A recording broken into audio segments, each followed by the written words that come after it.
नमस्ते दोस्तों, मैं हूं राहुल और आप देख रहे हो अर्थनीति विद राहुल। तो स्वागत है आपका एक नए इंटरेस्टिंग वीडियो में।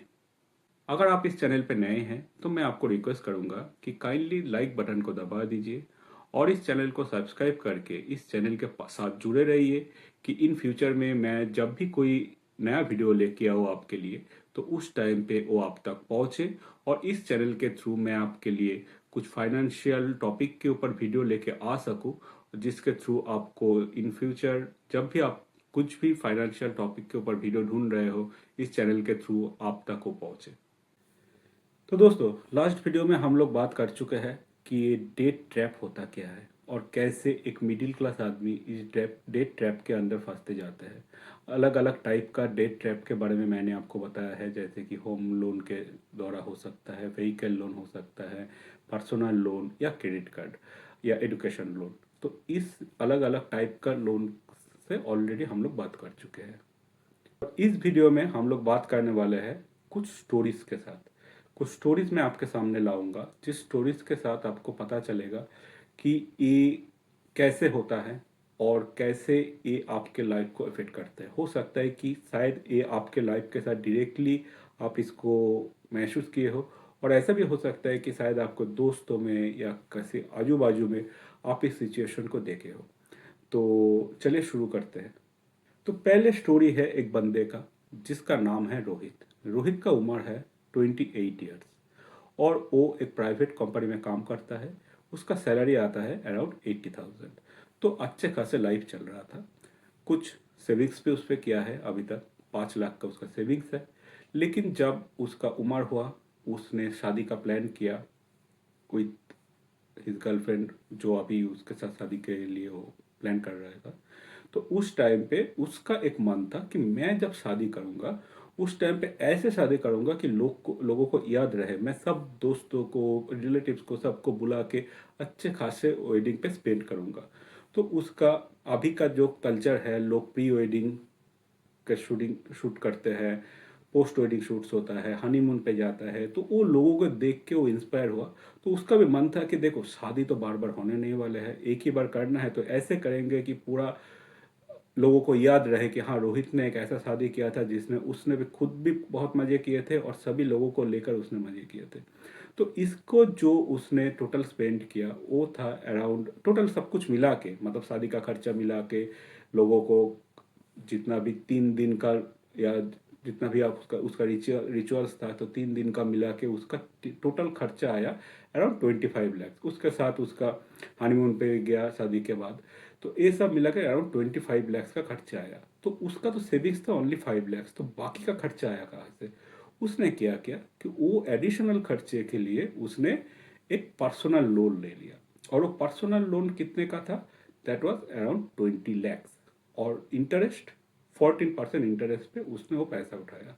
अब देखिए कि पहले तो जब आप लोन लेते हो इमीडिएटली नेक्स्ट मंथ से आपको पैसा भरना स्टार्ट करना पड़ेगा, क्योंकि पर्सनल लोन का जो ये है कि आपको इमीडिएटली नेक्स्ट मंथ से आपको पैसा देना पड़ेगा। वो बैंक से लिया था, 14% इंटरेस्ट पे लिया था, तो गुड।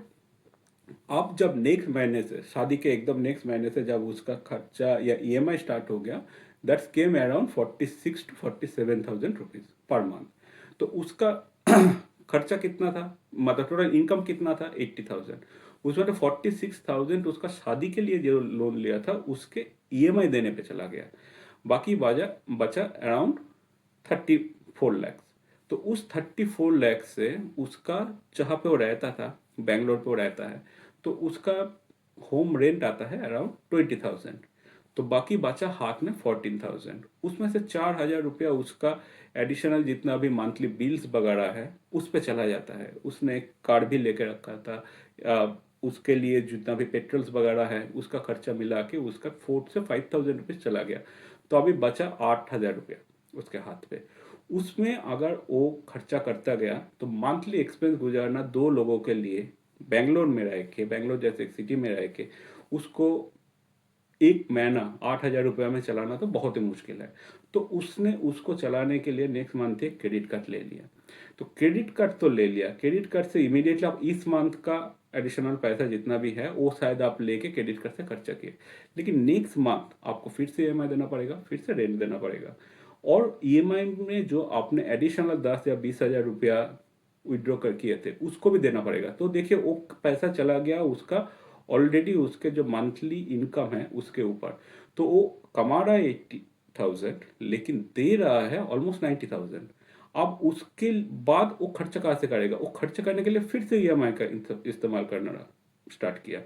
तो एक ईएमआई जो क्रेडिट कार्ड के जो भी जितना भी ईएमआई है वो अब वो ईएमआई में लेना स्टार्ट किया। क्रेडिट कार्ड का बिल ईएमआई में पे कर रहा है। उस टाइम पे वो मिनिमल पे चला गया क्योंकि उसके पास एडिशनल पैसा कुछ है नहीं और कुछ एडिशनल इनकम भी नहीं हो रहा है। तो इस कंडीशन पे आप सोच सकते हो कि आफ्टर 6 to 8 मंथ उसके क्रेडिट कार्ड का बिल ही बन चुका है अराउंड 4 लाख रुपीज या 5 लाख रुपीज, या एक साल के बाद भी आप सोच के चल सकते हो। तो वो पैसा कहाँ से पे करेगा?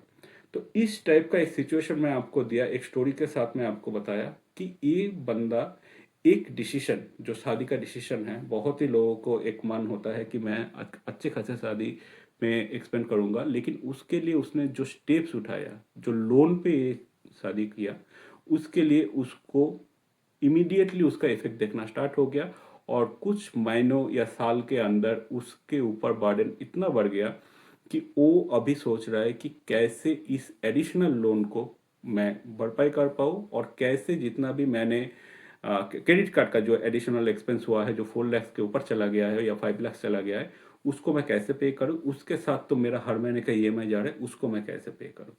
तो इसका सॉल्यूशन तो इमीडिएटली देना बहुत मुश्किल है क्योंकि आप ऑलरेडी गड्ढे खोद के उसके अंदर घुस चुके हो। तो उस गड्ढे से निकालने के लिए पहले तो आपको डिसाइड करना पड़ेगा कि आ, कैसे इस गड्ढे को मैं पहले कैसे यहाँ से लैडर बना के मैं बाहर की तरफ आऊँ। तो एक ऑप्शन हो सकता है कि आपको देखना पड़ेगा कि आपके पास ऐसा कुछ गोल्ड वगैरह है या इस टाइप का कुछ एडिशनल चीज़ है जो आपको इमीडिएटली ज़रूरत नहीं पड़ रहा है, या इस टाइप का कुछ प्रॉपर्टी है जिसके आप यूज़ नहीं कर रहे हो, जो आपको सेल करके इस टाइप का जितना भी एडिशनल एक्सपेंस है उसके आप उससे आप बाहर आ सकते हो। लेकिन मैं बोलूँगा कि इन फ्यूचर इस टाइप का सिचुएशन आपके साथ ना हो तो आप सोच समझ के लोन लिया कीजिए कि ऐसा ना हो कि उस लोन के वजह से आपका एक बार शादी करूँगा, एक बार खर्चा करूँगा, उस जो मेरा माइंडसेट है वो आपको पूरा लाइफ के लिए एक ऐसे सिचुएशन पे डाल दे कि आप वहाँ से निकल ही नहीं पाओ। और आप इस सिचुएशन पे अगर ऐसा हो कि आप बैंक में जाके या जाके बोले कि देखो भाई तो मैं लोन नहीं ये कर पाऊंगा, एक केस कर दिया कि मेरे पास पैसा नहीं है, मैं रिकवर नहीं हो पाएगा, तो आपको एक एडजस्टमेंट अमाउंट देकर आप वहां से निकल आए। तो उस टाइम पे आप ये याद रखना कि पूरा लाइफ के लिए आपका सिविल स्कोर में इतना बड़ा इफेक्ट हो जाएगा कि इन फ्यूचर आपको कभी भी किसी तरीके का लोन का ज़रूरत पड़े तो आपको कभी लोन मिलने वाले हैं नहीं। तो बहुत सोच समझ के ये डिसीजन लीजिए कि इस टाइप का जो बिग फैट वेडिंग हम लोग बोलते हैं कि इतना बड़ा करके वेडिंग में लोग स्पेंड करते हैं, जिसके वजह से इन फ्यूचर उन लोगों के ऊपर इतना बड़ा बर्डन बन जाता है कि उससे निकलना बहुत ही मुश्किल हो जाता है। और ये जो प्रॉब्लम है ये ऐसा नहीं है कि एक लोगों के साथ हो रहा है, लाखों लोगों के साथ ये प्रॉब्लम हो रहा है। मैं नहीं बोल रहा हूँ कि वो 25 लाख के बदले अगर 50 लाख होता तो अलग होता, नहीं, क्योंकि उसके हर एक लोगों का इनकम के ऊपर डिपेंड करता है। तो पहले आप तो ये समझना पड़ेगा कि आपका इनकम क्या कितना है और आप कितने की शादी कर सकते हो या कितना एक्सपेंसेस कर सकते हो। तो नेक्स्ट स्टोरी है मिस्टर शर्मा की। मिस्टर शर्मा एक बिजनेस करते हैं, उसका एक मेडिकल शॉप है और उसके फैमिली जितना भी इनकम है उस पर उसका फैमिली अच्छे से चलता है। लेकिन उसके फैमिली में रिसेंट डेज पे किसी को भी ऐसा सिचुएशन नहीं हुआ है कि वो लोग ज़्यादा बीमार होते हैं या इस टाइप का, क्योंकि they have a healthy life style, तो उसके लिए उसका कोई प्रॉब्लम होता नहीं है। तो उसके एक्चुअली ये माइंडसेट था कि देखो मेरा फैमिली में कभी कोई उतना बीमार होता नहीं है, तो मैं क्यों हर महीने या हर साल एक मेडिकल इंश्योरेंस के लिए पैसा पे करता रहूं। तो कभी उसने कुछ मेडिकल इंश्योरेंस का ज़रूरत ही नहीं समझा। तब एक सिचुएशन आया सडनली कि उसके फादर का या मदर का किसी का एक कोई रीजन के लिए हॉस्पिटलाइज करना पड़ा। तो उस सिचुएशन पे क्या हुआ कि उसके जो आईसीयू में था और उसके साथ कुछ ऑपरेशन वगैरह भी करना पड़ा। तो इमीडिएटली उसको अराउंड मेरी दैट हॉस्पिटल बिल के लिए अराउंड 12 लाख रुपया का ज़रूरत था। लेकिन उसने उसने क्या सोचा था कि देखो कभी ज़रूरत पड़ता नहीं है, लेकिन उसने फॉर दैट इमरजेंसी पर्पस एक 2 लाख रुपया रख दिया था फॉर द मेडिकल एक्सपेंसेस, कि कभी ज़रूरत पड़े तो मुझे इस 2 लाख रुपया से हो जाएगा। लेकिन खर्चा इतना बड़ा आ गया कि उसका आइडिया ही नहीं था कि इतना बड़ा खर्चा हो सकता है, क्योंकि अभी के टाइम पे मेडिकल इंश्योरेंस का खर्चा, मेडिकल जितना भी एक्सपेंसेस है, हॉस्पिटल का बिल, वो सब बहुत ही बढ़ चुका है। तो उसने क्या किया उस टाइम पे, जो क्योंकि देखो हॉस्पिटल में भर्ती किए हो, ट्रीटमेंट लिए हो, जितना भी खर्चा है तो उसको छोड़ ना देने, अगर आप नहीं दोगे तो ऑब्वियसली आपको डिस्चार्ज नहीं किया जाएगा, तो आप बहुत बड़े प्रॉब्लम पे फंस सकते हो। तो उसने उसका टोटल जो 12 लाख रुपया का बिल आया उसमें से 2 लाख रुपया उसके खुद के पास था तो उसने दे दिया, और बाकी 10 लाख रुपया के लिए उसने, देखो इमीडिएटली बैंक के पास जाओगे, बैंक आपका क्रेडिट को चेक करेगा, बहुत कुछ चेक करके देन वो मेरी पर्सनल लोन अप्रूव करता है। तो उस टाइम पे उतना जल्दी वो हो नहीं पाया, तो उसने उसका कोई लोकल, कोई और एक जो बिजनेसमैन होता है उसके पास गया, जो और जाके उससे कुछ मनी बोरो किया, कितने 10 लाख रुपया।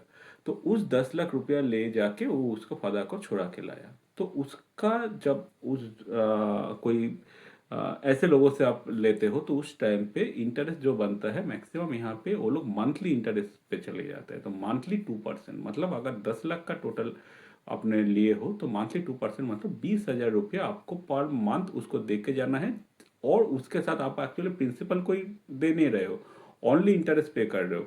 और अगर आप ईयरली आप इसको कन्वर्ट करेंगे तो टू टू अराउंड 24% उसको एडिशन, मतलब इसका इंटरेस्ट पे करना पड़ रहा है। तो अगर आप सोच के देखिए कि 10 लाख रुपया लेने के बाद हर महीने आप 20,000 करके दे रहे हैं, तो मंथली 2,40,000 पे कर रहे हैं। तो कितना बड़ा आपका इंटरेस्ट चला गया है। आप अगर पर्सनल लोन भी होता तो 12 से 14% के बीच पे होता, उससे भी 10%, 12% ज़्यादा उसने उससे लिया है। तो कुछ दिन बाद क्या हुआ कि देखो, कोई भी बड़ा सा ऑपरेशन या हॉस्पिटलाइजेशन के बाद उसका और भी एडिशनल खर्चा चलता रहता है।